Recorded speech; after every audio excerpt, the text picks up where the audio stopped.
I want to welcome Dr. Sean Wise. How are you doing today, Sean? Fabulous. The kids are back in school. Yeah, it seems like you seem more at peace. I have more sleep. I have more time to focus on topics that aren't grade two worthy. And fair enough. My kids are much older now, and I don't have to do that kind of stuff. I worry about different things like Well, I know now why I'm a university professor, not an elementary school professor. I worry about when my girls are going to be calling me, letting me know they're pregnant, or introducing their fiance. Well, my daughter's been living with her fiance for a number of years, so it wouldn't be a surprise. So it's one of those. So. Yeah, I have grade two problems. I don't have those issues at the moment. So, Sean, let me. I got you on because one, I mentioned this offline, but you are a legend in the industry. You helped Sharp. You were the entrepreneur in residence. Helped start Dragon's Den and Shark Tank and the a franchise that's now in 27 countries. You've written 5 books on entrepreneurship. You're the professor of entrepreneurship at Ryerson University. The number I've seen on just your students alone getting funded is $2.1 billion. You've done all this. Also, you've just founded 100 Steps to Startup, which is a fantastic tool for startups. Thank you for coming and taking the time today. And can you tell us a little bit more about your background? What did I miss? Well, as a good Canadian, I don't really want to talk about myself, but I understand that in the current context of where people think truth is a subjective thing, I think it's important to know where people are speaking from. So I'm really happy to be here, and I will take a minute to sort of give a little background and set a context, if that's okay. Fantastic. And I just want to mention again while he's sharing, throw your questions in the chat room and Q&A window so we can get to them. Sorry about that, Sean. No, that's absolutely fine. So Craig asked me to come and talk about this old question of the chicken and the egg, which comes first, the problem or the customer? When you're at the very early stages of business, where do you turn your mind? But I want to give you the context from which I answer this question because it's just my answer. You're welcome to take it or leave it. Um, so I've been an entrepreneur since I was 13. I took my first company public at 31. I've had a handful of startups, several total failures, several mild failures. I've had 2 very large exits, a 10x and a 100x. And from that, I've learned a lot. In that process, I've picked up a PhD in entrepreneurship from the University of Glasgow. I was very blessed to be named National Mentor of the Year. I've been a venture capitalist and a professional investor for about 21 years now. Originally, I was asked to be a dragon for Dragon's Den, and then they told me I had a face for radio. And I ended up working behind the scenes and working with the Dragons and helping in that. Eventually, the Oprah Winfrey Network had me be the front of a show called The Naked Entrepreneur. And as you'll see in this picture from Toronto Sun, no one's naked. It's not the Game of Thrones. That's me and Susur Lee, a restaurateur of some renown, talking about business. And so the show is by students for students. It's made on campus and it's made with our radio and television students. And we're very blessed to get people like Kevin O'Leary and Brett Wilson coming by and chatting with students. And so we make that all available. But at heart, I'm an entrepreneur. I feel the pain of entrepreneurship. I'm currently the co-founder of a program called 100 Steps to Startup. And that's trying to scale what I've learned in all my travels to everyone else. And I really created it with a wonderful co-founder, Shari Ward, who focuses on first-time founders, those people who maybe are doing a side hustle, those people who are not sure they can spend millions before they get it right, those who want to keep their jobs until they have real proof that this is going to work. We geared it that way, and it's really just a series of videos and actionable worksheets and exercises that you can do in your own time, be it 6 weeks, 6 months, 6 years, and each step sort of builds on what comes before. Each step kind of takes you from identifying the customer to understanding the problem to figuring out how to do experiments to what those experiments are used for. It takes you step by step through it. But the greatest thing I learned was that this is the secret. In the old days, 20 years ago, we had to sort of go out to the market ourselves. And to do that, we had to raise money, we had to build a product, and it would take 2 or 3 years. And by the time that time was gone, the money was gone, your time was gone, and the idea could suck. You know, pets.com, socks for cats. All of these things could have been settled with a brief experiment. So we've really shifted from this ready, aim, fire mentality to this ready, fire, aim. You know, get a little prototype, get an experiment going, figure out what hypothesis or assumption you're testing, and run an experiment where data will tell you, should I go forward or should I make a small change? And that secret formula, I think, is very powerful because it relies on experiments, not gut checks, which always begs people to ask me, you know, what kind of experiments are you running? This is a picture of Craig from grade 3 when he was in chemistry class. You can see the smile is still there. But in truth, we know that the business plan is dead, and we know that business planning isn't dead. But business planning has shifted to a business canvas or a lean canvas. What you see here is a lean canvas, and it has 9 segments.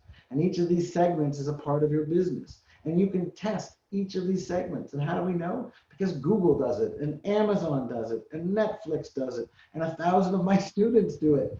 It's a pattern, it's a map, and it walks you through a process. And that process focuses on who are your customers and what is the problem and how can you differentiate and where can revenue come from. But it does it in a dynamic way. You don't go spend $2 million and find out cats don't want to wear socks. You make 1 pair of cat socks and then you take it to the cat fair and you see if anyone cares. And when they don't, you're out $5 in an afternoon. You're not out $5 million in a marketing campaign. But unfortunately, this is how we get to the question today, Craig, because it always ends up with, you know, you're moving through this process. You're writing out your assumptions, you're turning them into hypotheses, you're turning those into experiments, you're running those experiments, and as you do that, risk goes down. There's no more assumptions around customers or assumptions around revenue. Now it's about channels and efficiency. So we know that there's a series of these experiments. And then the question comes, where do you start? Right? So some people say you start with the problem. This is how you fill the sheet out. You figure out 2 top problems you want to solve, and then you find customers to buy it. I personally think that's a terrible idea. I can't tell you how many people, I can tell you, more than 100 a season, come to Dragon's Den or Shark Tank with 0 proof, with no customers, no FaceTime, no early orders, no revenue, no, I don't even know where they're going to go for lunch. And so for me, I always do the other order. I always start with the customers. I always start with not only the customers, but the customers that I'm a member of, the segment I'm a member of. So it doesn't matter what customer you want to serve if you're not a member of it. You need to be a member of your own customer segment, because without that, you have no insight into that customer. You have no access to that customer. You have no credibility to that customer. And you certainly don't have early adopters in your network. But if I'm my own customer, Craig, like let's say I have young children. I have a 7-year-old and a 4-year-old, and I hate calling babysitters. I got to call babysitters 8 times, 4 times each, over and over to book so I can go out for dinner with my beautiful wife. Okay, that's inefficient, but I'm doing it. So it might take me 5 hours, and my wife might tell you that my hourly rate should be $100 an hour. So there's $5,000 I just wasted finding a $13 an hour babysitter.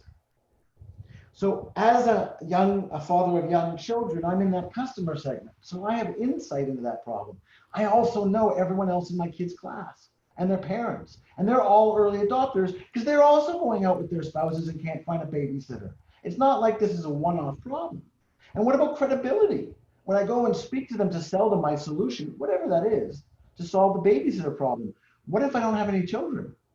How could I possibly understand the babysitter problem, right?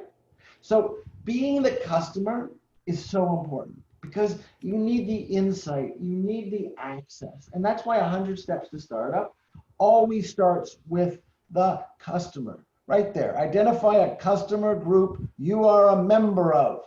It's first, because if you go the other way, if you find a problem that you want to solve, that's wonderful.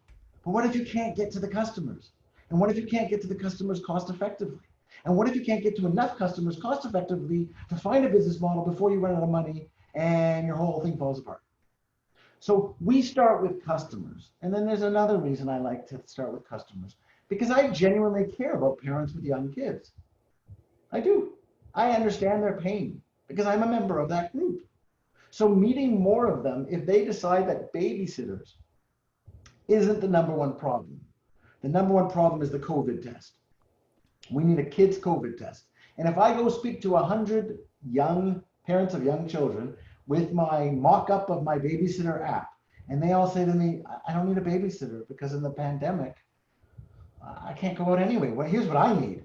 And 100 customers tell you instead of a babysitter app, what they need is a Playdate app that's cool for kids. Then who cares what you build? You're building to serve a customer you care about. Whereas if you have a problem and you can't find a customer, you're out of business. So for me, that whole chicken and an egg question is really a misnomer. You start with the customer and the customer goes first because then you have someone to work with collaboratively. Also, last time I checked, problems don't pay you. People do. And sometimes that's customers and sometimes that's users and sometimes it's advertisers, but it's all about the customer. And so for me, starting with the problem is a huge problem. Now, the second question, Craig, you asked me was, now that you put customers first, where do I find them? So I'm not going to give you a list because I can tell you for my sake, let's see, I'm a parent with young kids. So standing outside of my kids' school to pick up my kids, there's 100 early adopters to the left and right of me. Taking my kid to hockey and hanging out with the other parents, there's my early adopters. So what are we talking about? We're talking about finding these early adopters. Now, early adopters aren't like regular customers. Early adopters have your problem, they know they have the problem, and they desperately want you to solve it. They're already spending money. I'm already spending $5,000 a date night to find a babysitter because it's taking me 5 hours, $500, because it's taking me 5 hours at $100 an hour. I was worth way more in my head. My point here being is that an early adopter is already trying to solve your problem. You don't have to convince people with young kids that finding a babysitter is hard. So where do you find them? You find them where they live. You find them in the watering holes. You find them where they hang out, where they go to work. You know, if you're selling a business-to-business solution at a dentist, you go to the dental association, you go to the professional association for that group. You look at what magazines they read. If this is a B2C, you look where that type of customer lives now. And if that doesn't work, you can come at it from another angle. You ask yourself, if I was that customer, which you are, because you're in that segment, where do I go to complain? Where do I go to find solutions? So maybe I Google how to find a babysitter efficiently. Well, if I'm trying to find early adopters of that, other people are Googling, how do I find a babysitter efficiently? So I can pay $5 and have an ad come up for my solution every time someone types in those words, where do I find babysitters efficiently? There are ways to do that, but the key to finding early adopters is to go where they are, not to put up a big marketing sign and hope they find you.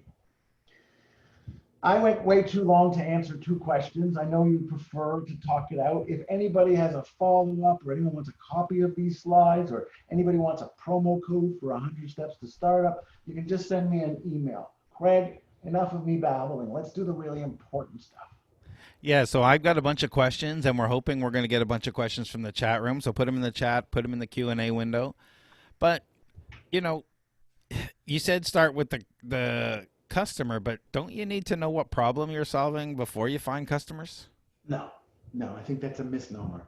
I think if you find someone that you love, in my case, parents with young kids, then you'll care about making their quality of life better. And if that is done through a pink toboggan instead of a blue toboggan, you won't care, right? When you get hung up on a problem, you can go in a circle because the problem doesn't talk to you. The problem doesn't say, hey man, there's a better problem over there. But customers do. Customers will tell you, that sucks, you should do this. And maybe one customer saying that isn't important, but 99 of them saying something is very important. So I don't think you start with a problem, although they're almost interchangeable. They go side by side, right? Because the customer problem is interrelated. Yeah, they're definitely interrelated. because if you find your customer, then you got to work on figuring out what their biggest problems are, and hopefully you're part of that group, as you say, but sometimes you're adjacent to that group when you're Correct. discovering it. I get asked a lot, how do I find customers for product or service X when the entrepreneur product or service has a product or service but has very little idea who would use it? Sure. So let's address that right on. So if you have built the product without ever talking to a customer, then you have violated my whole point. Because you built the product based on what you thought in your basement. You built your product based on your perspectives. If you're a member of that group, maybe that's okay. But if you built the product to help skateboarders and you've never skateboarded, I'll give you a 9-to-1 odds you're going to have difficulty finding a customer. But if you love serving skateboarders, then you can go hang out with them and see the real problem is that the helmets, they'll wear the helmets, but when they go into school, where do they put them? And then maybe you come up with like the foldable helmet. But if you come up with the foldable helmet, you're going to be going to every person who's ever worn a helmet, hockey players, construction workers, and saying, do you need a foldable helmet? So I think if you have a product, a service, a solution, and it's already in market, that's a very different problem. Because then you have the benefit of early adopters. There are already people who are sucked into your dream. And then the answer is really simple. You milk those relationships for all they're worth. You set up meeting after meeting with these groups to find more people like these groups. You set up referral codes so that they can invite their friends to the group. And you use your early customers to find more early customers like them. The idea they teach you in business school about looking to adjacent markets and expanding overseas is a great idea once you're already in the multi-million dollars of valuation. It's not really great at the time that we're talking. Here's a question here from Sybil. How do you deal with a situation where your customer is not the same as your user and you really want to solve the problem for the user? This is an absolute great question. Thank you, Cybel? Cybeli? I'm sure that wrong. Thank you for the question. There are customers and there are users. So a customer pays you, a user uses your service and gives you something else. But in all cases, there's a social exchange, a social contract going on. Cybel. Cybel? It's my fault, not yours. I apologize. But the idea is that the user is the person getting the benefit, but they're giving you back something in return. That's a social contract. In Facebook, my grandmother gets to put up pictures of her cat. In return, Facebook sends her ads about cat food. So what is her contract? She gives Facebook the right to advertise to her. Facebook gives her the gigabytes of storage for the cat photos. She is the user of Facebook. But the customer of Facebook is the advertising agent who pays $100 per 1,000 views and sells the cat food to the grandmother. And in that case, your model is twofold. You have to prove that both of those social contracts will work standalone. So what Facebook did was, it said, we're not even going to worry about the money. Let's just build it. And if enough people come, then we'll have what's called network value. If everyone's in the same place, we'll be able to advertise to them or sell them services or do something. But if everyone's a member of the same club in space and time or online, you have this whole business. Same with Google. If we build a search and people are using it millions of times, then maybe there's a model to show them advertising, right? That's not a customer model. That's a user model. And if you want to be really clear about it, when you talk to customers, the users are no different than chattel. They're no different than assets. Facebook talks about how many millions of minutes of views they have. You are nothing but a cog in their marketing machine. And they'll just keep giving you things, more storage, more cat toys, more whatever, to get you more and more their products. Right? It's the same with Google. I'm not saying it's evil or bad. I'm just saying Google wants you to search and Google wants you to find what you're looking for, so you'll Google more. And so that it can put ads in those.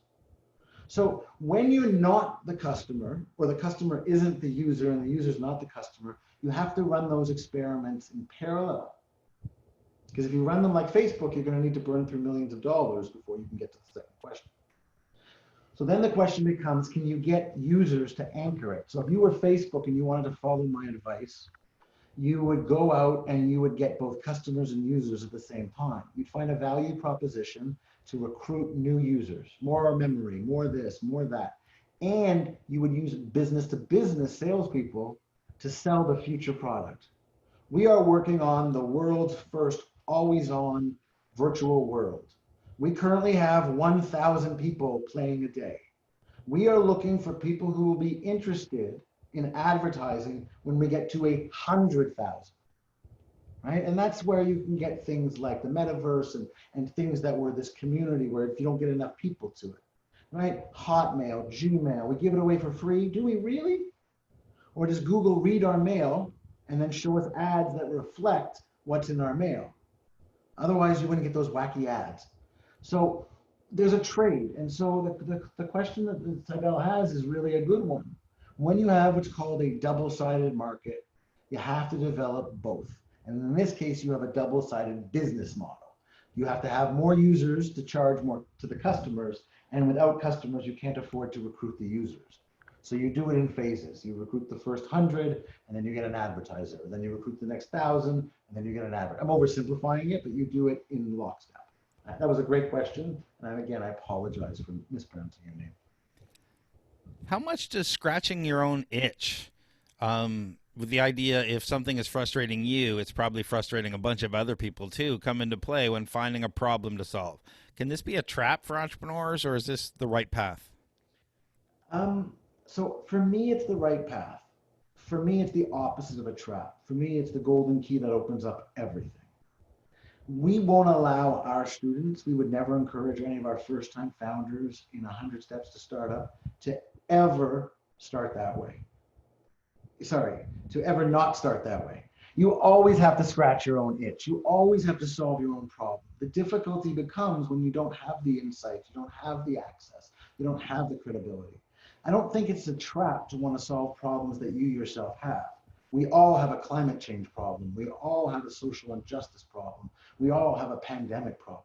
And in those problems lie opportunities, right? So I'm a professor, not just a father with young kids. There are so many professor problems right now. How do we invigilate exams? How do we stop cheating? I know those problems. So it would make sense for me to work on a problem that came from a customer segment. I created 100 Steps to Startup so other people wouldn't suffer like I suffered.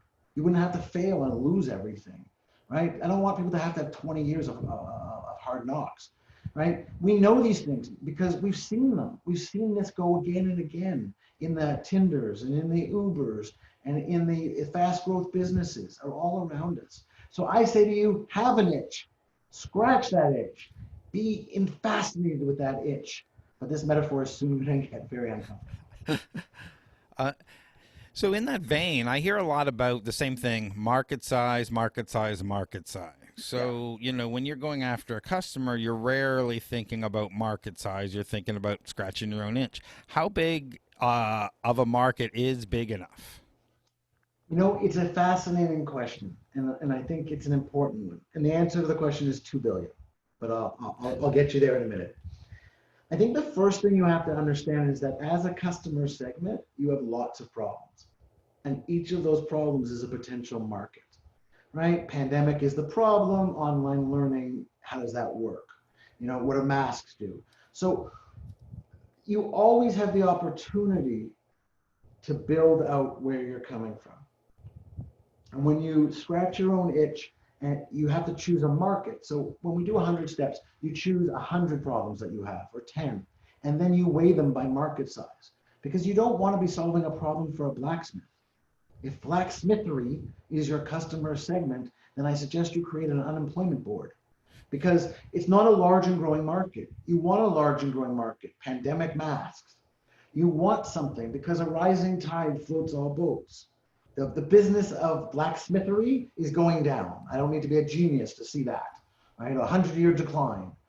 So it's the same here. You want a market that's big enough to make up for all the nights you don't sleep, all the pain you suffer. And that means it's got to be big enough that if you only get a small slice of it, then it'll be enough. You know, my last business was in the cannabis space, right? That was just unlimited size. And all we knew is we'd get out with a slice. And so we chose a customer segment that we went for. In our case, I had a father who was unwell with cancer, and medical use was a big issue. And so we solved that problem. And then that evolved. And you grow from there. So it's not so much a question of market size, it's a question of market size of your options. Right? It doesn't matter that space travel is a great and growing market. I don't know anything about space travel, and entering that market would be a terrible idea. It doesn't matter that it's big. It has to be big and relevant, right? So how do people deal with kids on lockdown? That's a big problem, right? How do teachers do university in a lockdown? These are not, you know, what do I do to play Mahjong? Because that they can solve too. But I think it's important to have a market. Now, how big a market? Well, when you realize that you're only going to have a small slice of an industry, and in that industry, you're going to have a small slice of a niche, and then there's a geographical constraint, and then there's only so many people in the world that are at the stage where they're ready to buy, you want to end up with a market that allows you to build a couple $100 million business that you can then sell. So I always say you look for a $2 billion market and go from there.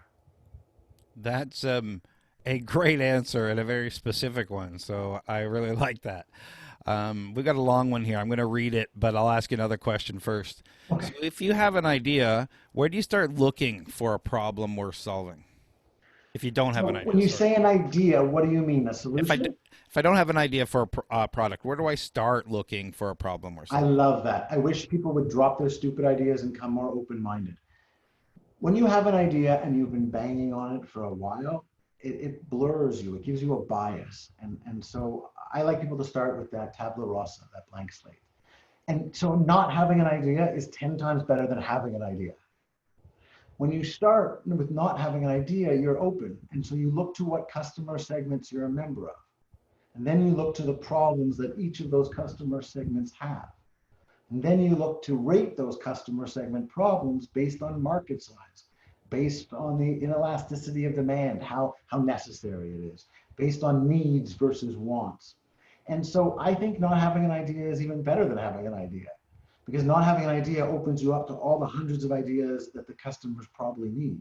I can't think of a lot of customer segments that don't have problems. And so we're all part of customer segments. Craig, you're part of a beard wearing customer segment. You're part of an attractive man segment. You're part of, I want hockey to come back segment. You're part of the entrepreneurship segment. You're part of the guys who wear hoodies segment. And each of those groups has its own problems. And so while you want to find an idea that you're passionate about, start with this question. Who would I serve even if I wasn't paid? Who would helping the quality of life of be worth it? Who could I contribute to and would do it without pay? Because that's how it's going to feel for the first 6 months anyway. Right? It's going to feel that way. So I always say no idea is the best idea. So here's a question. Hey, Sean, I'm the founder of My Kairos, and I'm going to make the long story short and jump to the end. I'm currently working on developing a learning pathway to help students gain a growth mindset. I will test this pathway with Ryerson students this semester. Once I have fully developed this product, what is the best strategy to sell it to universities? Well, I work with Ryerson Futures, and we have invested in a number of people who have sold to universities. The first thing I would say is run far, far away. The sales cycles on universities are like 18 months. And then people change, and it's all staff related, and it's purchases. Where a company like Flipped really succeeded was by turning on the students. Flipped is an app we invested in, full disclosure, and it helps students turn off their phones when they're studying. And it helps create it more of a gamification of focus and mindfulness. But I want to stop and say congratulations. I mean, creating a business, finding your niche, I think that's wonderful. Using your own obstacles with learning disabilities for greater success, that's fabulous. Yeah. I myself struggle with those things, so I can always appreciate it. On the growth mindset side, I'll applaud you. We now know that the only thing that will stop a child from succeeding is a lack of a growth mindset, right? That whole idea of being resilient and always looking to evolve and improve is so important. So I wish you well. I will by 100% be an early adopter because I have two young boys that I would like to have a growth mindset that I think about every day. So I am your early adopter because I'm already reading books about growth mindset to them. I'm already taking them to classes on meditation. So I would say to you, the university is your customer or your user or a necessary evil. There's a lot of different approaches that you might take. And so my question to you would be in reverse. When you looked at the most successful companies, what path did they take in your space? Did they go to the universities? Did they go to the professors? Did they go to the pilots? Did they do that? But it's a much bigger question. I'd be happy to discuss it offline, but I hope that helps in some way. Yeah, this one, can you maybe enlighten me a little bit? What's a sales cycle of selling something like this to a university? Is it 18 months? Yeah, it's about 18 months. Just having dealt this kind of thing before. And you have to go in with that. Sorry, it's hard and it's a slog. You might want to approach government or curriculum or other approaches first to try and see if you can, have something funnel that way. It's a consumer to institution sale. And that's why it's so hard, right? B2C, I can have a week sales cycle. B2B, I can have 3, 4, 5 months. But institutional selling to banks, selling to insurance companies, selling to universities, it gets into the 18 months, 24 month cycle. And that's a long time to do without revenue. Yeah, I used to have to sell to school boards, and yeah, it's a long time. So it's something to definitely keep in mind when you're getting into that. Long-winded question from a boss. Yeah, you're reading that one. Perfect. Yes. No, go ahead. I'm going to read it out loud while you're doing it. So, as one of the approaches, would you recommend putting time into constructing a potential early adopter list, say 50 people, made up of 50 people from the segment you're seeking to serve who agree to provide frequent feedback and thereby help identifying the big problem to solve? What if you use the dropback strategy to reach out to as many people as possible to figure out how many people would actually be users of the problem you think you have identified, someone who's already been part of that customer segment? Could you compare the two approaches? Oh, so this will be quick. Can I compare two approaches? Let me see if I can even understand them. In the first, you're going out and finding 50 influencers and using them as a focus group to constantly expose them to feedback. In the second, you're using the Dropbox approach. And for those who don't know what that is, Dropbox did an explainer video, a little 2-minute animation video explaining not how it works, but why you'd want it. And they posted it online and got tens and tens of thousands of signups. And the product wasn't even built, like wasn't even started. And so you want me to compare, would I do the 50 people in a focus group or would I do the Dropbox? Well, I prefer 2020 to 1986. So I'm not a big fan of focus groups. And the reason for that is quite simple. When you draw 50 people from your network, they all like you, right? And as Canadians, it's very hard for us to tell you you suck, especially if you're part of like the customer segment and I feel your pain and I see how hard you're working. I don't want to tell you that, but that's just doesn't help you. The Dropbox model makes people give you something. Give me an email when you're ready. Give me a pre-order. I would do even better than that. I would just start with the explainer video and then I would move to Kickstarter, which is kind of like in between. Because in Kickstarter, people put their money where their mouth is and they help you fund that first prototype. But the secret of Kickstarter isn't the money. Everyone gets that wrong. It's the community. If 1,000 people gave you $100 each to build a watch, those 1,000 people are who you want to talk to. Those are the people who put their money where their mouth is, even before there was something to buy. And so I like the 50 people. I like having a beta list, but you got to be really careful. You want people who don't like you. We want people who are there because they have a problem and you have a solution. And if it's not pretty, they don't care. And if it breaks every year, they don't care. Because what they're doing now, remember me and the babysitter, they're spending 5 hours on the phone. They're wasting $500 when they can push a button. So I hear you. I don't like the 50 influencers if they're connected to you. I like the put up an explainer video. That's how we do it with 100 steps. Thank you for the question. That was great. We've got a couple here. I appreciate the not having an idea approach. Where and how do I find the overlap possible segments between possible segments and my specific technical expertise? Okay, so I think that's a fabulous question. Where do you find the Venn diagram, the two circles that overlap between the customers you're in and your technical knowledge? So your technical knowledge is who you are.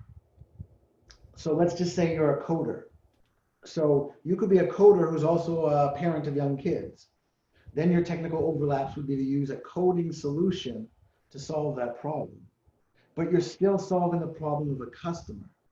If you have a technical solution, like I can make glasses for animals, okay, you have to find a customer segment that is willing to buy glasses for animals.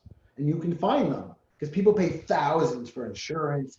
I saw some dog with artificial legs and a wheelchair, and like I love pets too, but people will go to different lengths. And so you want the people, if you're selling glasses to dogs, to be those people. So I think if you have a technical acumen, like a skill set, I'm a marketer, I'm this or that, it's still part of your customer segment, right? So I'm not a coder, and that didn't stop us from making a platform like 100 Steps to Startup, because I am a member of that customer segment, someone who wants to fail less.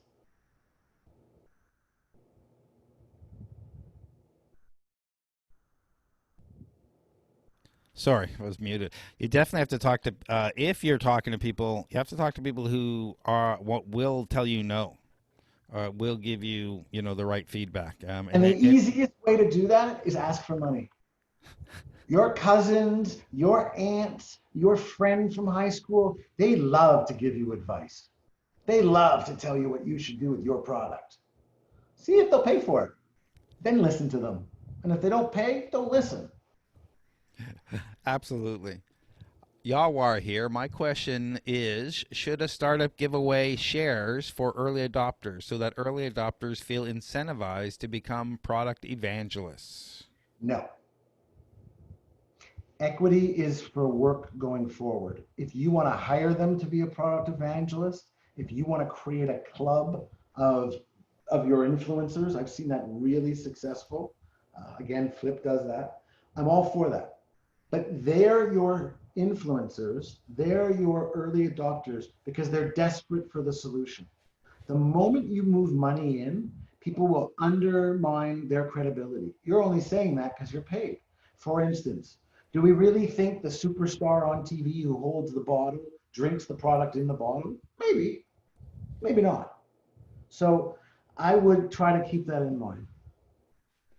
Definitely. And if you're looking at that, you might want to look at equity crowdfunding as an interesting option to do exactly, get the early adopters or potential believers to become investors and become evangelists.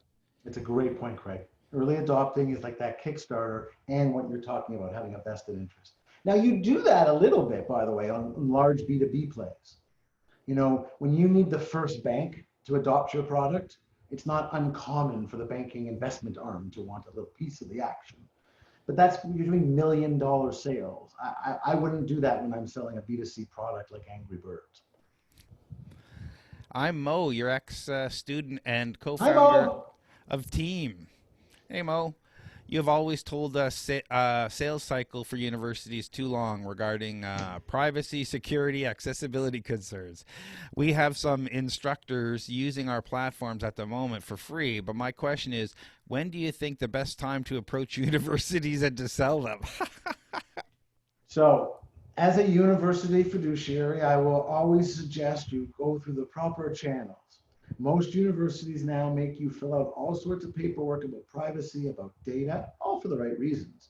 And they make it very clear about how the money works. The problem is that most startups, they're not there yet. They don't have a user's manual. They don't have an institutional guide.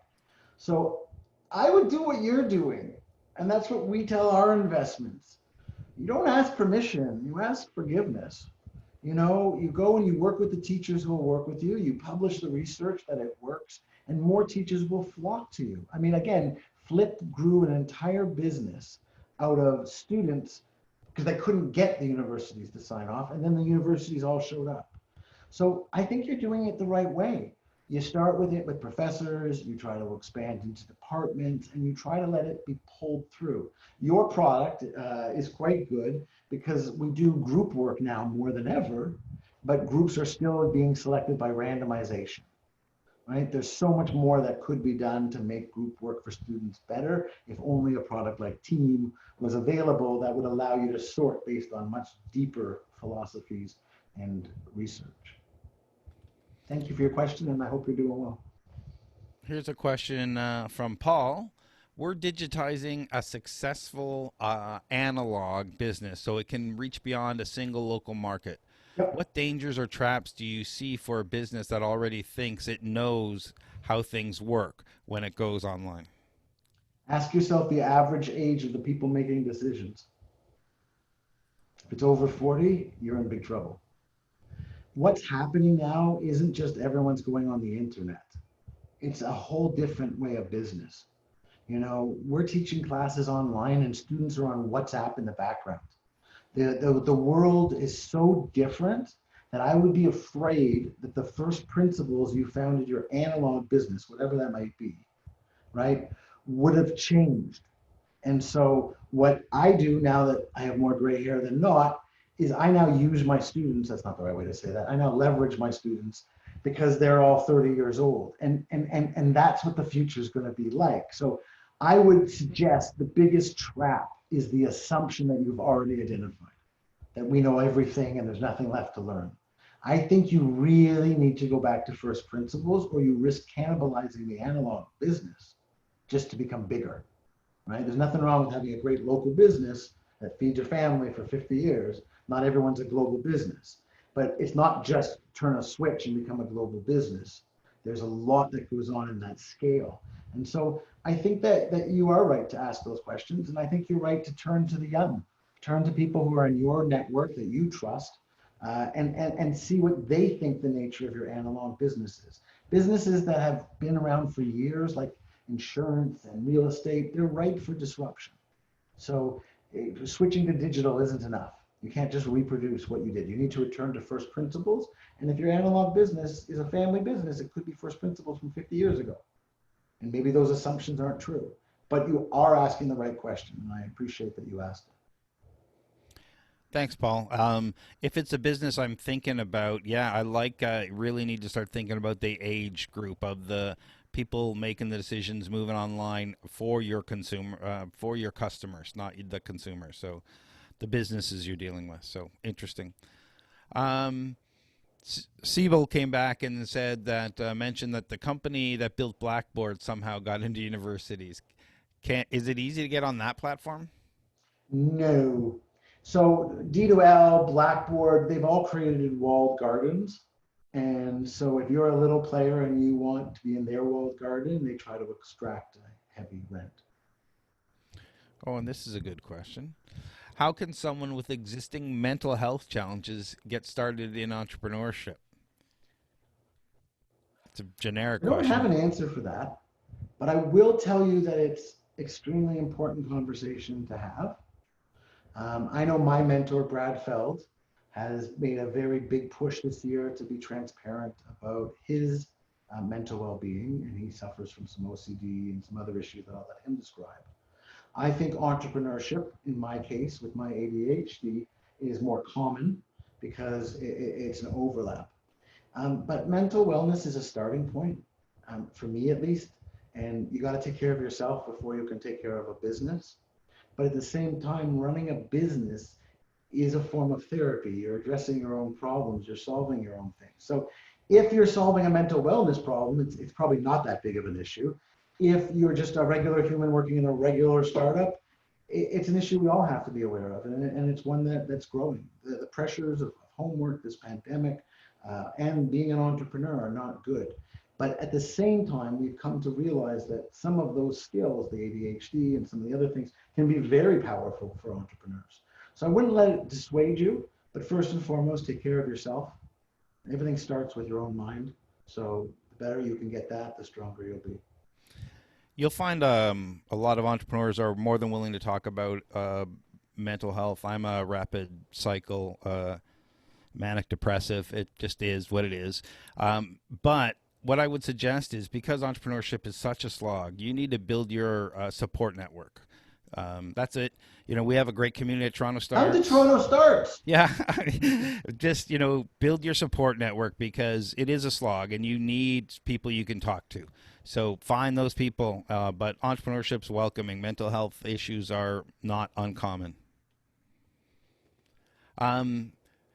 Do you research the market before finding a problem? I research the customer segment. I can't say that enough. Until you've met 100 early adopters and spent 1 hour inside their brains, inside their shoes, seeing their perspectives, don't go anywhere.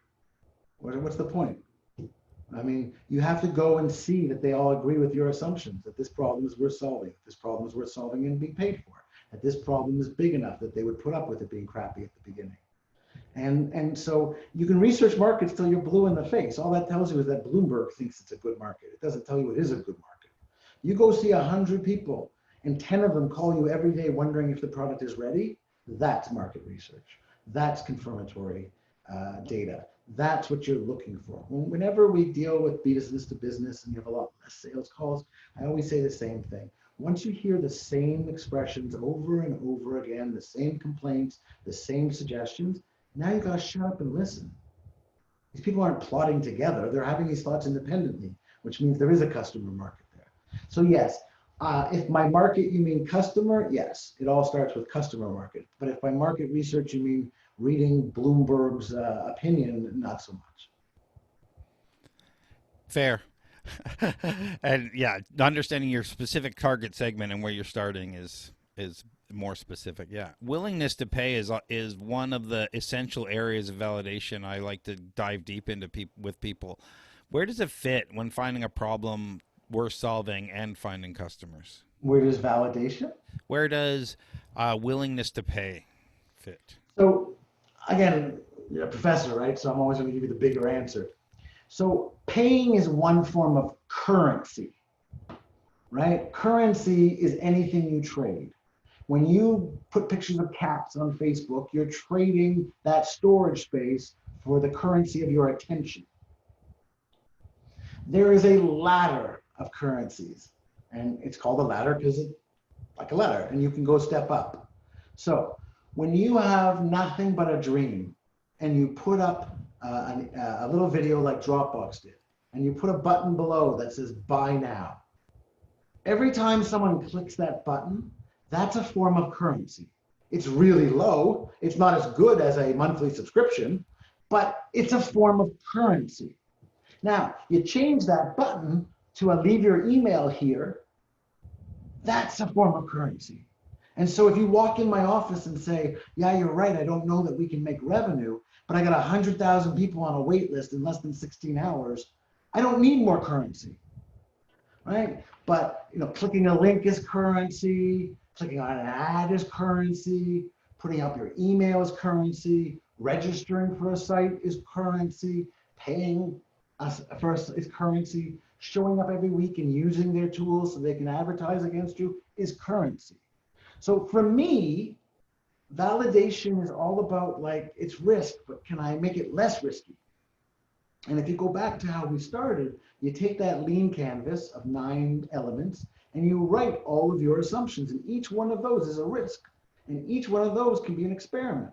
And each time that experiment is successful, that risk disappears or mitigates because it's now a known. And so validation just helps you through that process. But revenue isn't all it's cracked up to be, meaning there are other things that you can get before that happens.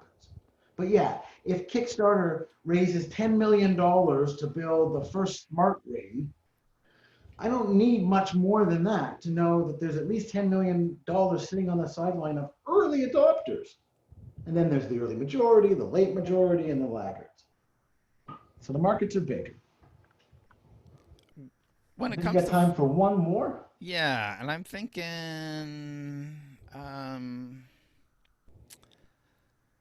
what should I avoid when working with potential customers when trying to find a problem worth solving? To make What sure should they you don't avoid mislead when me. trying to work with potential customers and finding a problem to solve? you should worry that you're talking too much. You should worry that you have two ears and one mouth. The biggest problem in that scenario isn't that the customers hijack the meeting, or isn't that the customers steal your idea. The biggest problem is that you go in there secretly trying to sell your idea, and you're simply asking them to nod their heads. And that's when it goes horribly wrong. And we see it. We see it. People do customer interviews and they're showing off prototypes instead of asking what problems they have. And as a result, you think you're skipping ahead, but you're really just setting yourself up for failure. And so I think that the more you can get out of your building, the more you can get out of your house, the more you can get face to face with people, the more you can get Zoom to Zoom with people, the less you're going to be reliant on the trap that you know what you're talking about. So thank you very much for taking the time today. If people want to find out more about 100 Steps to Startup, where can you tell us a little bit more and where they would go? Sure. You can always send me an email if you want to get a promo code or ask a question or ask for the slides. You can also go to 100steps2startup.com and we'd be happy to help you get set up. Thank you again for taking the time to join us this week. Thank you, everyone, for your questions. I think you're back in a couple of weeks, and we're talking about elevator pitches. So that should be fun. Thank you, everyone. Thank you again for the questions. Thanks for the time, Sean. I appreciate you taking the time out of your busy day. Thanks, everyone. Thank you, everyone.